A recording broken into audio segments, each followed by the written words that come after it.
Evening everyone. हम लोग पढ़ रहे थे मॉडर्न हिस्ट्री और कल हम लोगों ने बातचीत की थी होम रूल लीग से पहले महात्मा गांधी की एंट्री तक हम पहुंचने वाले थे। हमने देखा था कि किस तरीके से कांग्रेस का दूसरा चरण स्टार्ट हुआ 1905 में। इनफैक्ट 1897 में जब क्रांति को हमने दोबारा लोगों के दिमाग में आइडियाज के रूप में पैदा होते हुए देखा, चितपावन ब्राह्मण कम्युनिटी, चापेकर बंधु, जिन्होंने रैंड और एमहर्स्ट नाम के दो अंग्रेजों का मर्डर कर दिया, इसकी शुरुआत हुई थी महाराष्ट्र से। फिर ये क्रांति की फीलिंग फैलते फैलते पहुंची कलकत्ता, इसके आसपास अपना पूरी जो बेल्ट थी बंगाल की, और यहाँ फिर बंगाल विभाजन ने वो आग में घी का काम किया और ज्वाला भभक गई। और उसी से फिर आगे जाके कांग्रेस ने अपने दादा भाई नौरोजी को जब अध्यक्ष के पद के लिए जानबूझ के आगे किया तो एक वर्ड का इस्तेमाल करवाया गया, स्वराज। यहाँ गरम पंथियों ने कुछ मांगे अपनी मनवाली, जिसमें स्वदेशी, बहिष्कार और इस तरह की बेसिक चीजें थी। फिर हमने देखा कि लोगों के दिमाग में ये फंडा डाल दिया गया कि भैया स्वदेशी का इस्तेमाल करो, विदेशी वस्तुओं का बहिष्कार करो, ताकि हमारी चीजों का प्रोडक्शन बढ़े, मैन्युफैक्चरिंग बढ़े, ताकि हमारे लोगों को काम मिले। विदेशी चीजों का इस्तेमाल करने से हमारे लोगों का काम बंद हो रहा था। तो यही कहलाया स्वदेशी, स्वराज और बहिष्कार। ये सब इकट्ठा स्टार्ट हुआ 1905 के बाद से। फिर हमने देखा था कि किस तरीके से दिल्ली में बड़ा दिल्ली दरबार लगा। जॉर्ज पंचम और क्वीन मैरी यहाँ आए, दिल्ली को दुल्हन की तरह सजाया गया। कुछ लोगों ने रिक्वेस्ट की वहां की, सर ये हमारा बंगाल विभाजन रद्द करवा दो, ये करवा दिया। लेकिन उससे पहले हमने बैकग्राउंड में देखा 1905 के बंगाल विभाजन के बाद 1906 में मुस्लिम लीग बनवा दी गई, जिसकी बैठकों में एक नवाब ने पैसा लगाया, नवाब सलीमुल्लाह खान, और एक थे अपने आगा खान। आगा खान ने ग्राउंड लेवल पे काम किया और जो नवाब थे सलीमुल्लाह खान, इन्होंने खर्चे का काम किया। पहली बैठक के हेड बने वकार उल मुल्क मुश्ताक हुसैन, ये पहला हेड बने। ये सेम ऐसी कहानी है जैसे कांग्रेस की थी। कांग्रेस के लिए मेन काम किया था देखने में एओ ह्यूम ने, लेकिन अगर बात करें कि अध्यक्ष कौन बना तो डब्ल्यूसी बनर्जी, पर विचार किसका था तो डफरिन का। तो ये कई सारे लोगों ने जैसे 1885 में काम किया, सेम ऐसे ही 1906 में ढाका में मुस्लिम लीग की स्थापना हुई, जिसके लिए काम करने वाले आदमी थे आगा खां, और जिसके लिए पैसा खर्च किया था नवाब सलीमुल्लाह खान ने। भाई कहीं भी आप मीटिंग करोगे पैसे तो खर्च होंगे ना। और वकार उल मुल्क मुश्ताक हुसैन ये इसके पहले अध्यक्ष थे। फिर हमने देखा था 1907 में कलेश हुआ कांग्रेस में, नरम गरम दल बट गए। 1908 में तिलक और अपने लाला लाजपत राय जी को मांडले जेल भेज दिया गया, कुछ भी देशद्रोह के मामले वामले बना के 6-6 साल के लिए। बाद में लाला लाजपत राय जी भारी जनता के दबाव के चलते नवंबर में बाहर आ गए, लेकिन फिर वो एक्टिवली काम कर नहीं पाए और कई चक्कर उनके विदेशों में लगे। इस बीच में 1909 में इस 2-3 साल के स्ट्रेच में मुस्लिम लीग लगातार अंग्रेजों के संपर्क में थी, और अंग्रेज उन्हें क्या कह रहे थे याद है आपको? चहेती पत्नी भी कहा था कि भैया जो ये कहेगी वो सब माना जाएगा। मुस्लिम लीग ने कहा हमें अपने सीट्स आरक्षित चाहिए, और अंग्रेजों को तो यही चाहिए था कि किसी तरह से ये अलग हट जाए। तो अंग्रेजों ने क्या किया, अंग्रेजों ने इनको 1909 के मार्ले सचिव थे महारानी ब्रिटेन के लगातार कांटेक्ट में, और मिंटो हमारे यहाँ वायसराय। तो मार्ले मिंटो के सुधार के नाम पर हिंदू मुस्लिम्स की सीटों को आरक्षित कर दिया कि भैया इस सीट पे सिर्फ मुसलमान उठेंगे, मुसलमान ही बनेंगे, इस सीट पे हिंदू। तो इस तरीके से मुसलमानों को थोड़ा सा अलग तरीके से ट्रीटमेंट मिला। अंग्रेजों ने ये प्लान्ड तरीके से सब चीजें की थी। इसके बाद ये बातें हमें बाद में समझ में आई, खासकर मुस्लिम कम्युनिटी को, जब इन्होंने फर्स्ट वर्ल्ड वॉर में देखा कि अंग्रेजों ने तुर्की के साथ, जो कि मुस्लिम्स का एक बहुत इंपॉर्टेंट देश था, उनके साथ इल ट्रीटमेंट किया। तब मुस्लिम्स की आंखें खुली कि ये तो बहुत घटिया लोग हैं और ये नकाब कुछ पहने हुए हैं, इनकी रियलिटी अलग है। तब फिर मुस्लिम लीग के लिए जिन्ना ने काम किया। मैंने आपको पढ़ाया था 1913 में जिन्ना जो थे वो हाथ पैर मारने लगे। वो कभी कांग्रेस की मीटिंग्स में कराची जा रहे हैं, कभी वो अपनी इसमें मुस्लिम लीग की मीटिंग में आ रहे हैं। फिर दोनों को एक जगह पर ले आए बम्बई में, लेकिन मीटिंग्स अलग अलग थी। फिर 1916 में एक प्लेटफॉर्म पे लाके खड़े कर दिए, गरम वाले भी, नरम वाले भी, कांग्रेस भी, मुस्लिम लीग भी, जिसकी अध्यक्षता की अंबिका चरण मजूमदार जी ने। और उसके बाद हमने देखा था ये कांग्रेस की सबसे बड़ी राजनीतिक भूल में गिनी जाती है कि कांग्रेस कन्विंस हो गई कि ठीक है भैया, हम लोग मानते हैं कि मुस्लिम्स हमसे अलग हैं, ये प्लेटफॉर्म काम करेगा आगे जाके पाकिस्तान बनाने के लिए। ठीक है, ये सब हमने पढ़ लिया था। आज जो शुरू करेंगे होम रूल लीग आंदोलन, पहले इसका थोड़ा सा बेस जान लो। जब तिलक वापस लौट कर आए 1908 में, गए थे 6 साल के लिए, यानी वापसी हुई 1908 में, अगर आप 6 जोड़ेंगे 1914, फर्स्ट वर्ल्ड वॉर का टाइम आ गया था। पूरे लोगों का, पूरे भारत में कोई बहुत बढ़िया तगड़ा लीडर नहीं था। जो पुराने वाले 1885 के बुजुर्ग थे ना, वो काफी बुजुर्ग हो गए थे, राजनीति में एक्टिव नहीं थे, अभी गांधी भी नहीं आए थे।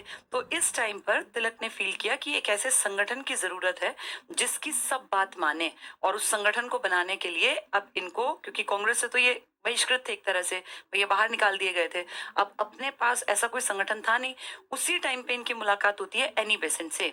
एनी बेसेंट जो आयरलैंड की एक पढ़ी लिखी महिला है, जो कि बहुत ज्यादा प्रभावित थी थियोसोफिकल सोसाइटी से, और यहाँ आने से पहले ही वो थियोसोफिकल सोसाइटी की मेंबर रही थी, जो मैडम ब्लवात्स्की ने बनाई थी 1875 में। तो ये एक एक्टिव पढ़ी लिखी स्मार्ट महिला थी, जिन्होंने इंडियंस को देखा कि यार बहुत शरीफ लोग हैं और अपने शोषण के बारे में भी नहीं जानते हैं, यही रच बस गई एनी बेसेंट। और यहीं पे मद्रास के अडियार में उन्होंने अपना सेंटर के ऊपर काम किया, फिर पूरे भारत में यात्राएं की। तिलक ने उनके साथ मिलकर उनको कहा कि भाई जैसा आप आयरलैंड से आई हैं, वहाँ क्रांतिकारी हैं, वो होम रूल की बातें करते हैं, गृह शासन की, कि अपना शासन खुद करो, अपना राज खुद करो, तो मेरे देश के लोगों को भी ये बात, ये कॉन्सेप्ट समझाना चाहिए। एनी बेसेंट क्योंकि आयरलैंड की पढ़ी लिखी महिला थी, एनी बेसेंट ने कहा ठीक है मैं मदद कर दूंगी, और आपका देश है तो आपको तो लोग ज्यादा बेहतर तरीके से सुनेंगे समझेंगे। तिलक और एनी बेसेंट एक प्लेटफॉर्म पे आके खड़े हो गए, नाम दिया आंदोलन को होम रूल लीग आंदोलन या होम रूल आंदोलन। होम रूल का मतलब गृह का शासन, अपने घर के क्यों ना एक्टिव लोग शासन करें, क्यों अंग्रेजों के ऊपर डिपेंड हो। अब होम रूल आंदोलन में यंगस्टर्स को जोड़ना तिलक ने अपनी जिम्मेदारी मान ली। तिलक गांव गांव जाते, उस टाइम पे बेटा माइक नहीं थे, उस टाइम पे कोई ऐसा नहीं था कि एक सोशल मीडिया पे पोस्ट डाल दी कि हम वहां आ रहे हैं और लोग आ गए। सोचो कितना मुश्किल था लोगों को इकट्ठे करके अपनी बात समझाना, उनका दिमागी विकास इतना नहीं था कि वो आपकी बात को समझ पाए। तो उस टाइम पे लोगों को ये सोचने के लिए मजबूर करना कि तुम्हारी भलाई किस में है, ये भी बड़ा टफ टास्क था एक। तिलक ने गांव गांव जाके जो गांव के लोग थे इनको इकट्ठा किया, चौपालों पे जाके लोगों को इकट्ठा किया, अपनी बातचीत रखी, और फाइनली धीरे धीरे धीरे लोग तिलक के इस होम रूल आंदोलन से जुड़ने लगे। तिलक ने क्या कहा कि भैया जो लोग पुराने वाले बुजुर्गों के खास चहीते लोग हो ना, उनकी एंट्री हम यहाँ नहीं करेंगे, इसमें हमें इस तरह के यंग नौजवान लड़के चाहिए जो अपने देश को समझते हो कि हाँ हमारी जिम्मेदारी है इसके ऊपर काम करना। तो ऐसे धीरे धीरे करके होम रूल आंदोलन बढ़ने लगा, धीरे धीरे इसके कार्यकर्ताओं की संख्या, इसको पसंद करने वालों की संख्या बढ़ने लगी, यानी दोबारा से तिलक लाइमलाइट में आने लगे। इसी बीच में 1916 में जो ये थी प्लेटफॉर्म पे आ गए ना गरम नरम और ये सब लोग, वहां होम रूल लीग आंदोलन चल पड़ा। 1917 में अब महात्मा गांधी की एंट्री राजनीतिक तौर पर भी हो गई। क्यों? क्योंकि उन्होंने चंपारण में सत्याग्रह में पहली बार इंडिया में काम करना स्टार्ट किया, लेकिन अभी वो लोकल लेवल पर था, अभी हम वहां बाद में पढ़ेंगे। पहले बात करते हैं तिलक और एनी बेसेंट की। एनी बेसेंट की इंपॉर्टेंस इतनी बढ़ गई कि 1917 में एनी बेसेंट भारत में पहली बार एक औरत को प्लेटफॉर्म पे माइक मिला। माइक मिला मतलब उनको वो पद मिला कि आप अध्यक्षा हैं, आप जैसा कहेंगे 1 साल हम वैसे ही काम करेंगे। ये बहुत प्राउड की बात थी, ये बहुत बड़ी बात थी कि वो संस्था जिसमें कि बोलने का हक सबको नहीं था, उस संस्था ने पहली बार एक औरत को अपनी अध्यक्षा के तौर पर हामी भर दी कि हाँ ठीक है एनी बेसेंट हमें लीड करेंगी 1 साल तक। तो एनी बेसेंट भारत में पहली लेडी हैं, भारत की नहीं बोल रही मैं, भारत में पहली महिला हैं जिन्हें कांग्रेस की अध्यक्षा के पद पर बैठने का मौका मिला। हमारी इंडियन लेडी बनेंगी आगे जाके 1925 में, ये 17 में बन गई, इन्होंने एक प्लेटफॉर्म बना दिया औरतों के लिए। अब इनके 8 साल बाद 1925 में कानपुर में पहली बार एक भारतीय महिला जो बहुत पढ़ी लिखी बहुत काबिल थी, सरोजिनी नायडू, ये कानपुर में अध्यक्षा बनेंगी, अध्यक्षा के पद पर बैठेंगी। ये जो एनी बनी है ये कलकत्ता, कलकत्ता आप जानते हैं पढ़े लिखे लोगों का गढ़ था, तो कलकत्ता में इस चीज को एक्सेप्टेंस मिल गई, इसलिए कलकत्ता में बनी थी। ठीक है चलो पढ़ते हैं। तो होम रूल स्वशासन, खुद का घर का राज, होम रूल हमारे घर का राज आंदोलन था। जून 1914 को तिलक 8 वर्ष के कारावास के बाद जेल से रिहा हुए।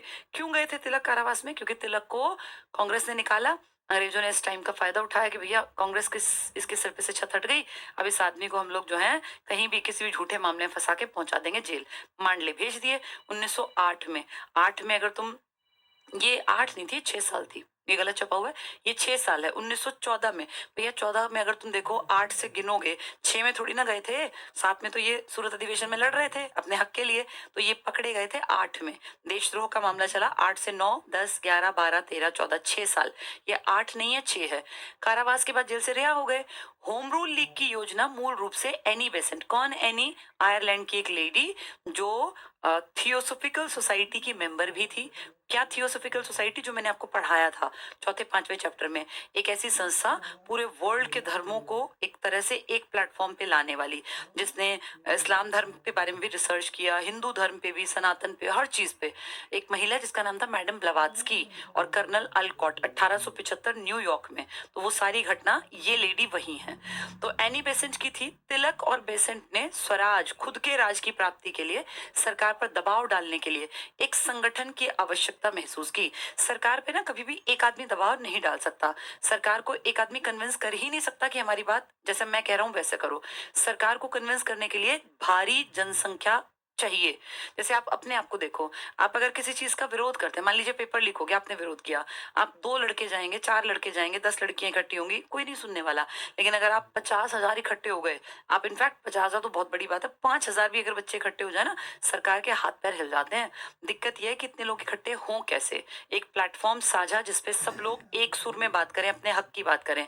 तो इसीलिए स्टूडेंट्स जो है ना, वो पावरफुल हैं बहुत ज्यादा, बशर्ते उनको लीड करने वाला आदमी समझदार हो, जो उनको सही दिशा दिखाए कि हमें अब ये करना है। प्रॉब्लम क्या होती है, आंदोलन स्टार्ट करना मुश्किल नहीं है, लेकिन आंदोलन को सही दिशा में ले जाना और आंदोलन को स्टार्टिंग से एंड तक पहुंचाना, ये बहुत टफ काम है। आंदोलन तो बहुत बार शुरू होते हैं, लेकिन देखा फिर लाठी चार्ज, मारकूट करके और इनके ऊपर गलत सलत केस बना के बच्चों के ऊपर ऐसे बंद कर देते हैं। तो ये आंदोलन स्टार्ट करना मुश्किल नहीं है, लेकिन आंदोलन को सही डायरेक्शन देके जो टारगेट है उसको अचीव करना, ये बहुत बड़ी बात है। इसीलिए छात्रों के आंदोलन को लीड करना हर किसी के बस की बात नहीं होती। इकट्ठे हो भी जाएं तो भी लीड करना बड़ा मुश्किल है, क्योंकि कोई कुछ करेगा, कोई कुछ। एक बार आंदोलन में गड़बड़ हो गई तो पुलिस को तो लाठी चार्ज करने का मौका मिल गया। उन सबको सही लीड करने वाला अगर नेता नहीं है, तो फिर छात्रों की वो भीड़ एक भीड़ है, वो संगठन नहीं है। अब यहाँ ये संगठन बनाएंगे कैसे, क्योंकि तिलक समझदार आदमी है, एनी बेसेंट समझदार औरत है, तो ये संगठन बनाएंगे। सिरों की गिनती होती है बेटा संगठन में हमेशा, जिसके पास जितने ज्यादा सिर, मतलब जितनी ज्यादा संख्या, उसका उतना बड़ा संगठन। कांग्रेस बड़ा दल कैसे बनी थी, 72 से स्टार्ट होकर, याद करो मैंने आपको पढ़ाया था, 72, 400, 600, 800, 1200, फिर गिनती ही नहीं थी।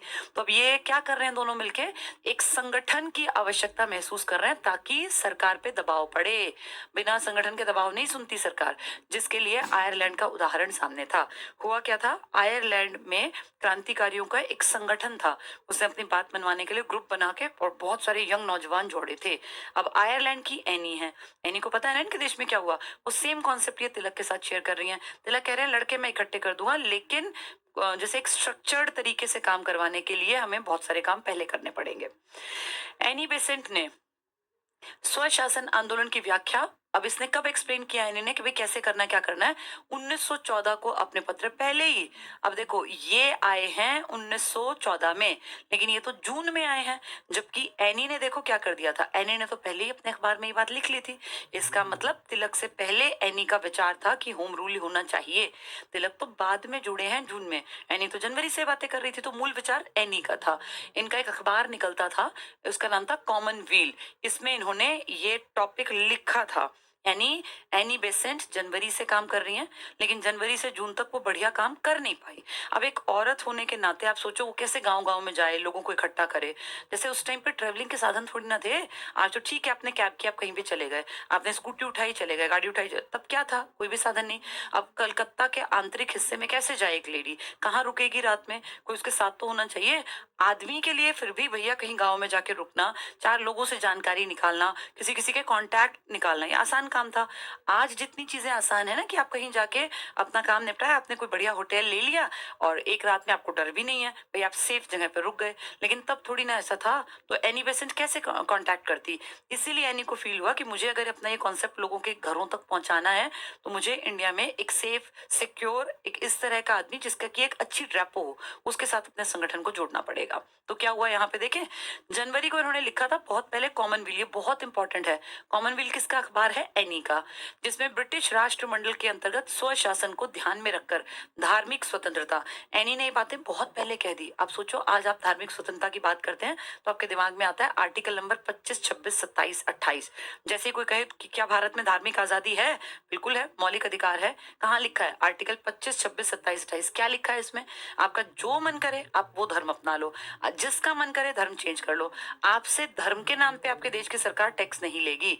आपको अपने धर्म को आगे बढ़ाने के लिए संस्था बनानी है, भाई मंदिर बनाने हैं, मस्जिद बनाने हैं, गुरुद्वारे बनाने हैं, चर्च बना लो, लेकिन इस तरह का ध्यान रखना कि आपकी कोई भी बात दूसरे धर्म को के विरुद्ध ना हो। आप दंगेबाजी और इन सब में ना, अपना अपना धर्म चलाओ, जिसका जिसमें इंटरेस्ट है उस भगवान को मानो, अल्लाह को मानो, ईश्वर को मानो, जीसस क्राइस्ट को मानो।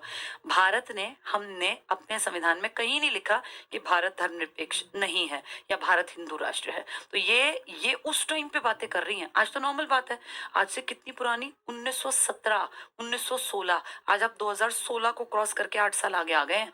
आप सोचो 2016 से 8 साल और बीत गए। 108 साल पहले कोई औरत ऐसी बातें कर रही है कि धर्म के नाम पे आजादी मिलनी चाहिए। हो सकता है कोई मर्डर कर दे, इतना बोलना भी बहुत बड़े दम की बात थी। तो ये क्या बात करती थी उस टाइम पर? धार्मिक स्वतंत्रता की, सबको आजादी हो, जिसका जो मन करे धर्म अपनाए। राष्ट्रीय शिक्षा, अपने देश की शिक्षा पढ़ाओ ना। क्यों अंग्रेजों की ये मैथ साइंस जो इनकी जरूरत है उतना पढ़ा रहे हो? पढ़ो, साइंस पढ़ो, मना नहीं है, लेकिन अपने हिसाब से पढ़ो। सामाजिक और राजनीतिक सुधारों को अपना आधारभूत कार्यक्रम बनाया। क्या बोली एनी बेसेंट? कि समाज में सुधार लाओ ना। तुम ये पुरानी रीतियां कुरीतियां कब से ढोए जा रहे हो? अंग्रेज देखो इक्की दुक्की बंद करवा के औरों की तरफ ध्यान नहीं दे रहे। तो अपने राजनीतिक सुधार करो, अपना नंबर लाओ कहीं राजनीति में, समाज में सुधार करो, अपनी खुद की शिक्षा बनाओ। आज तक भी नहीं है राष्ट्रीय शिक्षा, धार्मिक स्वतंत्रता, ये सब अच्छी अच्छी बातें। 1914 में, एक 1916 में, नहीं 14 में, 16 में तो काम किया, फिर एक औरत लिख रही है अखबार में, फिर इसको काम करेंगी वो 16 में। ठीक है, चलो। बाल गंगाधर तिलक, अब ये तो आजाद होके आए हैं, जेल से निकल के आए हैं। तिलक ने 28 अप्रैल 16 को बेलगांव में होम रूल लीग की स्थापना की। अब सोचो 1914 में ये आदमी आया था। पहले ना किसी भी चीज को बेटा करने में ना समय लगता है। आप आज जो सोचोगे आज थोड़ी ना मिल जाएगा। आज आपने प्लान किया मुझे नौकरी की तैयारी करनी है, 2-3 साल लगते हैं ना। ऐसा नहीं ना आज सोचा कल नौकरी मिल गई। तो इन लोगों को संगठन बनाना है। संगठन बनाना कोई हंसी मजाक नहीं है। संगठन को बनाने में 2-3 साल लगेंगे। कांग्रेस एकदम से इसलिए बनी क्योंकि कांग्रेस आईएनयू का ही नाम बदला था। आईएनयू पहले बनी हुई थी। तो एकदम से आज थोड़ी ना आपसे संगठन बन जाएगा। आज आप कैसे बना दोगे? आप संस्था बनाओगे तो आप लोगों को कांटेक्ट करोगे, अपनी बातें बताओगे, तब लोग आपसे जुड़ेंगे, समय लगता है। तो 14 में ये आए थे, अब 16 में देखो ये क्या कर रहे हैं। अप्रैल में पहले होम रूल आंदोलन ये चलाएंगे। देखो कॉन्सेप्ट है एनी का, अखबार में लिखा एनी ने, लेकिन काम पहले दिखाई देगा इनका, क्योंकि ये पहले काम करेंगे अप्रैल में। इनके कुछ महीने बाद, मई जून जुलाई अगस्त सितंबर, 5 महीने बाद एनी काम करेंगे। सितंबर एनी काम करेंगे मद्रास के आसपास। ये काम करेंगे महाराष्ट्र की बेल्ट में, गुजरात की बेल्ट में, यूपी और एमपी की बेल्ट में, यानी जो मध्य भारत है यहाँ काम कौन करेंगे? तिलक। और दक्षिण में काम करेंगी एनी। कॉन्सेप्ट एनी का है, लेकिन पहले एग्जीक्यूट करेंगे तिलक, क्योंकि तिलक एक आदमी है। तो 1916 में अप्रैल में बेलगांव, पूना आज महाराष्ट्र का हिस्सा है। आज ये दोनों अलग अलग हैं। आज बेलगांव आप देखेंगे कर्नाटक में है, पूना देखेंगे तो महाराष्ट्र में। लेकिन उस टाइम पे बेटा कर्नाटक महाराष्ट्र थोड़ी ना थे, एक बेल्ट थी पूरी बंबई की। पूना में होम रूल लीग की स्थापना की गई और तिलक के 5 महीने के बाद एनी बेसेंट ने सितंबर 16 में अपनी लीग की स्थापना। जैसे दोनों अपना अपना काम कर रहे हैं। शुरुआत की थी एक लेडी ने अपने अखबार में लिख के, कॉमनवेल में, कि मुझे ऐसा लगता है भारतीयों को धार्मिक आजादी मिलनी चाहिए, राजनीतिक इनकी बुद्धि विकसित होनी चाहिए, समाज में परिवर्तन होने चाहिए, इंडिया को अपनी शिक्षा खुद देनी चाहिए अपने बच्चों को। क्यों अंग्रेजों के हिसाब से ढल रहे हो? तो तुम्हें नौकर बनाएंगे। इनकी ये बातें जब आजाद होके जेल से निकल के तिलक आए, तो तिलक ने देखा भाई काम कहाँ करूं, मुझे क्या मिलेगा? कांग्रेस में तो होंगे नहीं। कांग्रेस से अलग एक दिन में तिलक क्या से संस्था बना देंगे? सब तितर बितर था, ना उतना पैसा बचा था, ना उतने लोग थे कि भाई संस्था बनाए। तो जाके देखा कि भाई एक लेडी काम कर रही है, बढ़िया काम कर रही है, विचार अच्छा है, उनके साथ जुड़ गए। उन्होंने भी देखा कि ये आदमी बहुत बढ़िया आदमी है, बड़ा लीडर रहा है, अच्छी मजबूत पकड़ है, जल्दी से लोगों को जोड़ लेंगे। तो दोनों ने अपने हिसाब से चीजों को देखा, लेकिन अंतर था दोनों में। क्या? तिलक ने पहले काम किया, तिलक ने अलग बेल्ट में काम किया, एनी ने बाद में काम किया, अलग बेल्ट में काम किया। देखें, तो एनी ने तिलक की इसकी अपनी लीग की स्थापना सितंबर, उन्होंने अप्रैल में।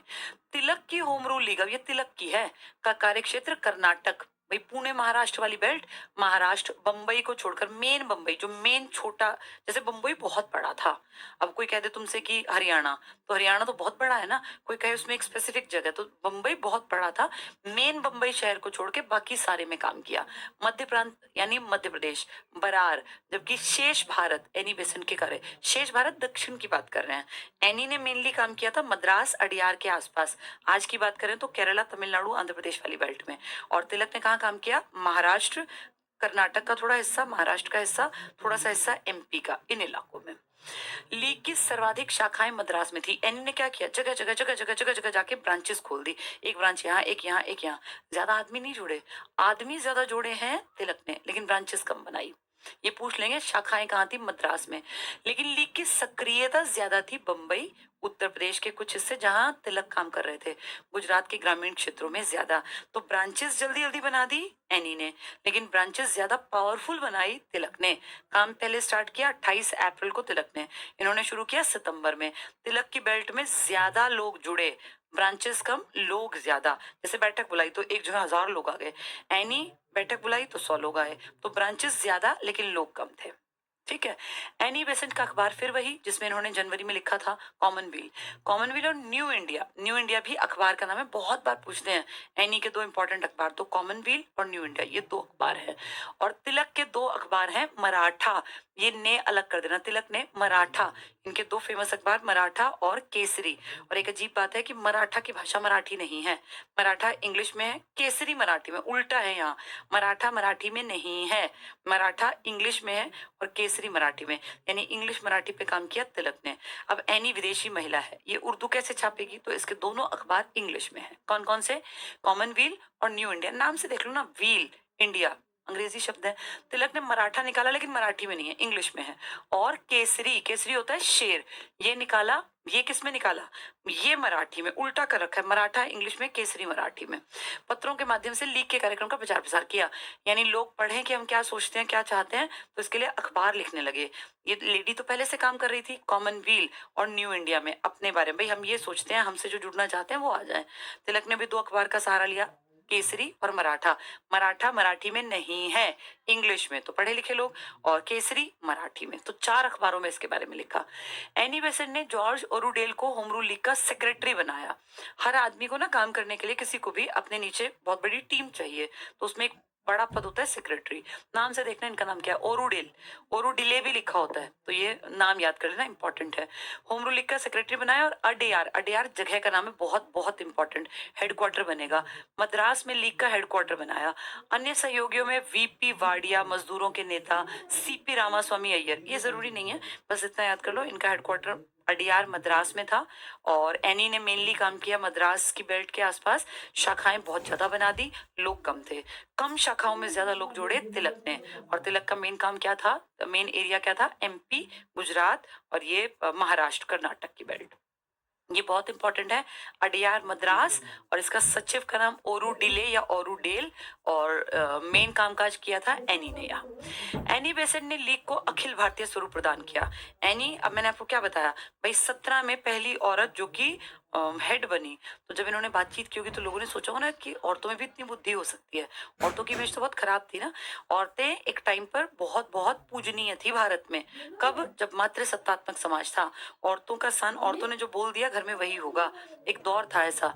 फिर औरतों को पहले ऊपर थी, फिर बराबरी पर ले आए वैदिक काल में, औरत आदमी बराबर, फिर धीरे धीरे आदमी का स्थान ऊपर। कारण फिजिकल वर्क, औरतें बायोलॉजिकली इस तरह से बनाई है नेचर ने कि उतना नहीं कर सकती। भाई एक पेड़ काटना है, कुल्हाड़ी का काम है, एक आदमी पेड़ काटने लगे और एक औरत, वो कितनी ही बलशाली हो, कितनी मोटी हो, हेल्दी हो, लेकिन आदमी पेड़ जल्दी काट देगा क्योंकि आदमी के अंदर बायोलॉजिकली पावर ज्यादा है। तो अब क्या होगा? आदमी की इंपॉर्टेंस बढ़ेगी, क्योंकि जिस काल में और आदमी औरत बराबर थे, उसके बाद धीरे धीरे एरिया की इंपॉर्टेंस बढ़ने लगी, किसके पास कितनी जमीन है। अब जमीन पे तो भैया जंगल थे, जो जितने पेड़ काटेगा जमीन उसकी। तो जिस जिसके घर में आदमी ज्यादा थे, लड़के ज्यादा थे, भाई बंधु ज्यादा थे, उनका दबदबा माना जाने लगा। अब जिसकी जितनी आबादी ज्यादा, जिसके घर में जितने ज्यादा आदमी है, उनकी समाज में इंपॉर्टेंस, वहां से फिर आदमी की इंपॉर्टेंस बढ़ती चली गई। फिर पुत्र जन्म को अच्छा मानने लग गए, बेटी के जन्म पे दुख होने लग गया कि भैया बेटी हो गई तो आगे कोई हेल्प तो कर नहीं पाएगी। और ऐसी चीजें चलते चलते चलते आज 2024 में भी बड़े दुख और शर्म के साथ कहना पड़ता है कि अभी भी पढ़े लिखे लोग पहली प्रेफरेंस यही रखते हैं कि अगर पहला बेबी है घर में तो बेटा हो जाए तो हर एक का वो होता है कि भैया चलो फ्री हो गए मतलब अब हमारे दिमाग में टेंशन नहीं है। अगर पहली बेटी हो तो फिर उसमें टेंशन रहती है ना कि सेकंड बेबी अगर बेटी ही हो गई तो भैया इतने खर्चे। यानी जो उत्तर वैदिक काल की कमजोरी थी इंसान की, उस टाइम पे वो जरूरत थी भैया पेड़ काट के अपनी खेती के लिए जमीन बनानी थी। आज किसको जरूरत है कि पेड़ काट के खेती के लिए जमीन बनानी है? आज जो आपके बाप दादा की जमीन है, अगर आप काबिल नहीं है तो वो आपके सामने सामने ही बिक जाएगी। आप उस पर खेती करने की पीढ़ी में है ही नहीं। कोई खेती करके कितने दिन खा लेगा? अब पीढ़ी दर पीढ़ी ना या तो मेहनत करके जमीनें जोड़ेंगे लोग, या फिर जो पुरानी है उनको बेच के खा के शादी ब्याह होंगे ही नहीं, आगे अगली पीढ़ियां ही नहीं होंगी। अपने आसपास के गाँव में देखो, अपने आसपास के एरिया में देखो, जो लड़के काबिल नहीं है उनकी शादी ब्याह नहीं हो रहे, क्योंकि वो पुराने जमाने बीत गए कि भैया कहीं भी वो लड़कियां एक घर में 8-8 10-10 थी, उठा के कहीं भी पिताजी ने ब्याह दिया। अब ऐसा नहीं होता। अब लड़की का बाप लड़के के घर में जाके कितने किले है, कितनी जमीन है, इसके हिस्से में क्या आएगा, सारी तफ्तीश करते हैं। तो ये जो पुराने जमाने थे ना, इनकी बातें अलग थी। अब जब वो सब चीजें नहीं है तो आगे आगे पढ़े लिखे लोगों को पता है कि बेटा कल ना लड़की हमारे पास रुकनी ना लड़का। काबिल होंगे तो लड़का भी चला जाएगा, भैया अपनी जिंदगी जिए। और क्यों हम लड़के को एक खूंटे से बांध के रखेंगे? नहीं, हमने तुझे पढ़ाया लिखाया था ताकि तू बुढ़ापे में हमारा सहारा बने। भैया जिंदगी पर्सनल सबकी अपनी है। जरूरत पड़े माँ बाप के पास जरूर पहुंचो, लेकिन ये सोच के कि हमेशा माँ बाप ये सोचें तो ये तो लालच हो गया ना बेटा। अपने बच्चे को पैदा करके अगर हम ये एक्सपेक्ट करें कि हमेशा मेरे ही साथ रहेगा, तो ये तो अपने लालच के लिए अपना बच्चा पैदा करके पाल पोस के बड़ा किया। लालच नहीं करना चाहिए। जैसे चिड़िया अपने अंडे सिर्फ तब तक केयर करती है जब तक कि वो उड़ने के लायक नहीं है, उसके बाद वो आजाद परिंदे हैं। एक घोंसले में एक चिड़िया अपने बच्चों को बड़े होने के बाद थोड़ी ना रखती है कि भैया निकलो यहाँ से, जिस दिन उड़ना आ गया निकलो, अपने खुद बनाओ अपने जो ये घोंसले हैं। ये इंसान की फितरत होनी चाहिए। इंसान सबसे ज्यादा दुखी क्यों है? क्योंकि मोह में बंध गया, मेरा बेटा यहीं रहे, मेरा बेटा यहाँ से ना जाए। जिसके पास एक बेटा है, अब फिर भी पढ़ी लिखी जनसंख्या है, अगर बच्चा काबिल है तो वो अपने घर से बाहर जाएगा, क्योंकि वो नौकरी करेगा, बिजनेस करेगा, कैसे घर में बैठा रहेगा? वो बेटा जिस दिन बाहर चला गया तो बेटी और बेटे में क्या अंतर रह गया? पहले बेटियां ही तो चली जाती थी, यही तो दिक्कत थी कि बेटी तो चली जाएगी, तो अब बेटा भी पराया ही धन हो गया कि भैया वो भी जाएगा। हाँ, अपने बच्चों को पढ़ा लिखा के इतना काबिल जरूर कर दे कि जिस दिन जरूरत पड़े, क्योंकि देखो शरीर है एक मशीन है, ये खराब भी होगी, उस दिन आपका बेटा और आपकी बेटी भी, बेटी क्यों ना करें, जब आप पैसा बराबरी का लगाते हैं पढ़ाई लिखाई पर, तो बेटियों से भी ये एक्सपेक्ट किया जा सकता है। और बेटियों को भी, क्योंकि बहुत सारी बेटियां हमें सुन रही हैं, जरूरत पड़ने पर अगर आपके माँ बाप ने आपके ऊपर पैसा लगा रखा है तो जिस दिन उनको जरूरत पड़े तो उस दिन उनके इलाज के लिए आपको भी खर्चा करने में पीछे नहीं हटना, कि हर काम भाई ही करेगा। माँ बाप ने अगर पढ़ाते टाइम ये नहीं सोचा कि बेटी को हम पीछे ही रखें, ना पढ़ाए, अनपढ़ रख दे, आपके ऊपर पैसा खर्च हुआ है, अगर आपने 12वीं की है, बीए किया है, तो कुछ तो पैसा माँ बाप ने लगाया ना। उस पैसे को अपने लिए नहीं लगाया, लगाया आपके लिए। लेकिन अगर कभी ऐसी जरूरत आन पड़े माँ बाप के ऊपर, तो उस टाइम पे अपने ये सोचिए मेरी भी जिम्मेदारी है बराबरी की। तब वहां ये नहीं होना चाहिए कि बेटा बेटी, इस अंतर को जो आने वाली पीढ़ियां है ना वही खत्म कर सकती हैं। जब बेटियां माँ बाप के लिए जरूरत के टाइम पे तुरंत खड़ी हो जाएंगी, कहीं हॉस्पिटल में 5 लाख रुपए देने हैं, बेटी पढ़ी लिखी है, काबिल है, तुरंत से चेक काटे, 5 लाख का हो गया इलाज। अब ये हमेशा एक्सपेक्ट करना कि भाई भाई बेचारा उसकी टोटल बचत 2 लाख नहीं है, जबकि बहन अच्छी पोस्ट पर है, अच्छी पोजीशन पर है, उसके लिए 5 लाख बड़ी बात नहीं है। तो वहां भाई से एक्सपेक्ट करना कि वही देगा, ये सब बदलना चाहिए, तब फिर बराबरी अपने आप आ जाएगी। चलो देखें क्या करते हैं आगे। ये एनी बेसेंट ने क्या किया, पूरे भारत का स्वरूप, पूरे भारत में घूम गई ये बातें। जवाहरलाल नेहरू, बड़े बड़े लीडर्स, बी चक्रवर्ती, बनर्जी जैसे नेताओं ने भी बेसेंट के लीग की सदस्यता ग्रहण की। तो सोचो लीग में सारे बड़े बड़े लीडर्स भी आ गए, यानी एनी बेसेंट की इंपॉर्टेंस दिख गई सबको, तभी तो 17 में इनको अध्यक्षा बनाया। अब आ गए बुजुर्ग आदमी, गोपाल कृष्ण गोखले। कौन बुजुर्ग? जिन्होंने एन मौके पे लाल बाल पाल को परेशान किया था। कैसे? 1907 के अधिवेशन को, सारी तैयारी थी नागपुर की, और उठा के कहाँ ले गए? सूरत में। अब ये स्पेशल कहेंगे, तिलक तो नहीं भूले ना इस बात को। तिलक को बेशक साल बीत गए भैया, 1914 तक ये जेल में रहा है, लेकिन सोचो वहां जेल में मन में हर बार क्या होता होगा कि अगर वो स्थान वहां से ना बदलता तो मैं अध्यक्ष 100% बनता। और क्या मजाल अंग्रेजों की जो अध्यक्ष को हाथ लगा दें, जेल भेज दें, 6 साल जेल काटनी पड़ गई बिना किसी कारण, बस देशद्रोह का झूठा मुकदमा। अब क्या करते? ये बात ये भूले थोड़ी ना थे। तो उन्होंने स्पष्ट कहा कि जो गोखले की एक संस्था थी उसका मेंबर है ना, वो गलती से भी हमारी संस्था में मत आना, दोनों में चल नहीं पाओगे, उसके विचार अलग हमारे विचार अलग। देखिए क्या कहते हैं, गोपाल कृष्ण गोखले द्वारा स्थापित संस्था। अब गोखले ने अपनी संस्था क्या बनाई, सर्वेंट्स ऑफ इंडिया सोसाइटी, यानी सर्वेंट्स यानी हम सेवक हैं किसके, इंडिया सोसाइटी, नाम अंग्रेजी का रखा है, सर्वेंट्स ऑफ इंडिया सोसाइटी। ये किसने बनाई, बुजुर्ग लीडर गोपाल कृष्ण गोखले ने। तिलक कहेंगे इसमें जो हो ना, हमारे यहाँ मत आ जाना, के सदस्यों को लीग में प्रवेश की अनुमति नहीं थी। तो गोखले की जो सोसाइटी थी, क्या नाम रखा है इसका अंग्रेजी जैसा, servants of India society, Bharat भी नहीं India, servants of India society.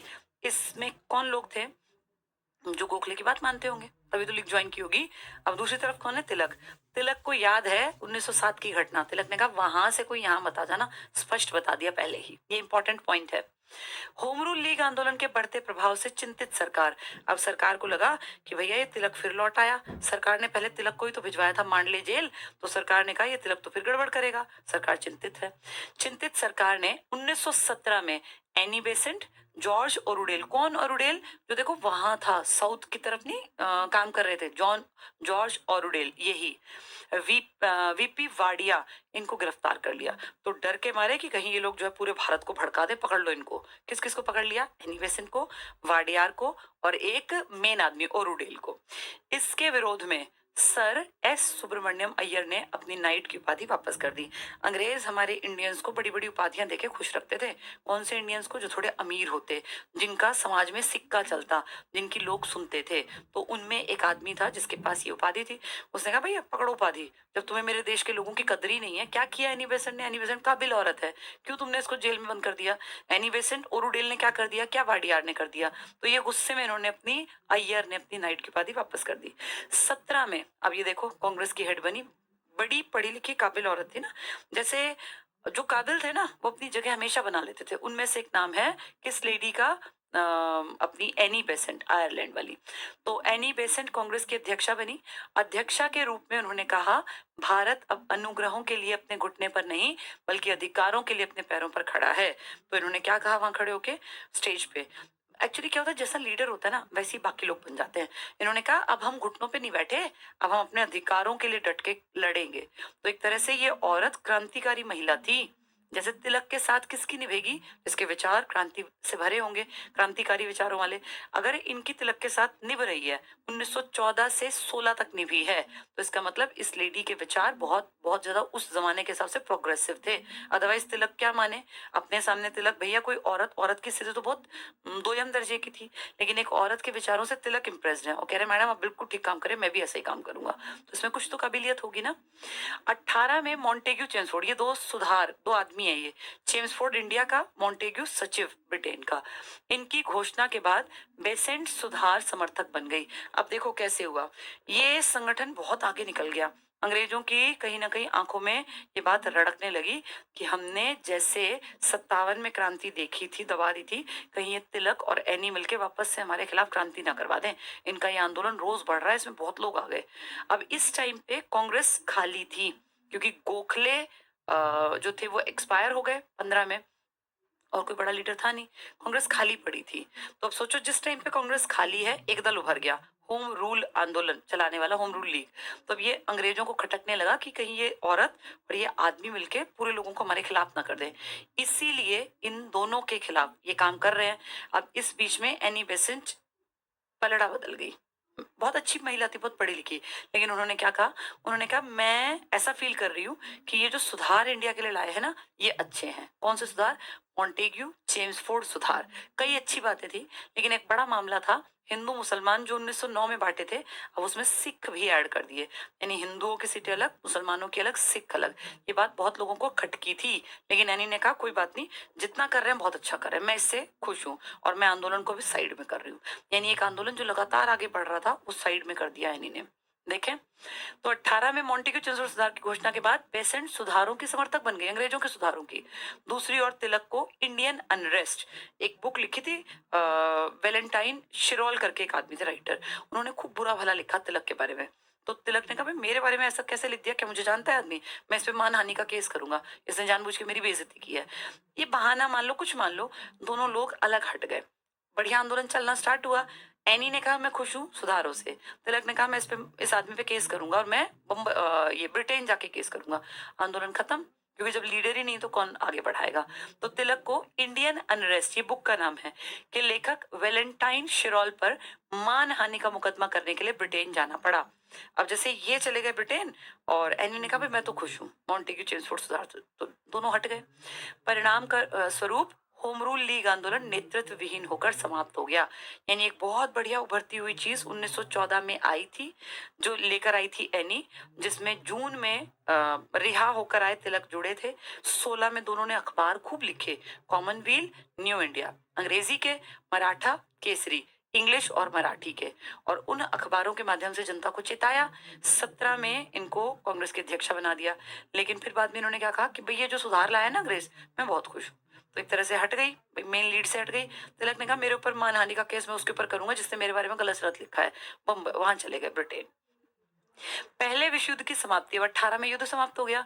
भारतीयों का सहयोग, क्रांतिकारी गतिविधियों में तेजी, होम रूल लीग आंदोलन की लोकप्रियता ने सरकार को अपनी भारत के प्रति नीतियों में परिवर्तन के लिए बाध्य किया।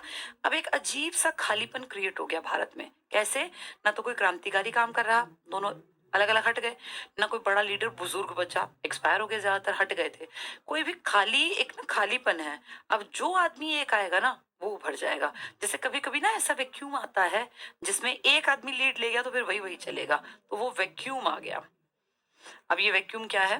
ब्रिटिश प्रधानमंत्री लॉयड, टाइम हो गया ना शायद, चलो एक काम करते हैं बेटा, 79 पेज तक पढ़ लिया, अभी अगली क्लास का भी टाइम हो गया। कोई नहीं, हमने 45 मिनट्स की क्लास हो गई, 8:15 से थी ना। ठीक है फिर, हाँ ठीक है फिर, उसको दूसरी क्लास में क्लैश ना करें। चलो बेटा, आज इतना पढ़ लिया हम लोगों ने, पेज नंबर 79। कल स्टार्ट करते हैं 80 पेज से, ठीक है। 79 पे आज खत्म किया है। होम रूल लीग आंदोलन में कैसे कैसे वो इतना बढ़िया आंदोलन टूट गया वो हमने देख लिया। चलो कल मिलेंगे। पूनम का मैसेज है, मैम क्लास रुक रही है।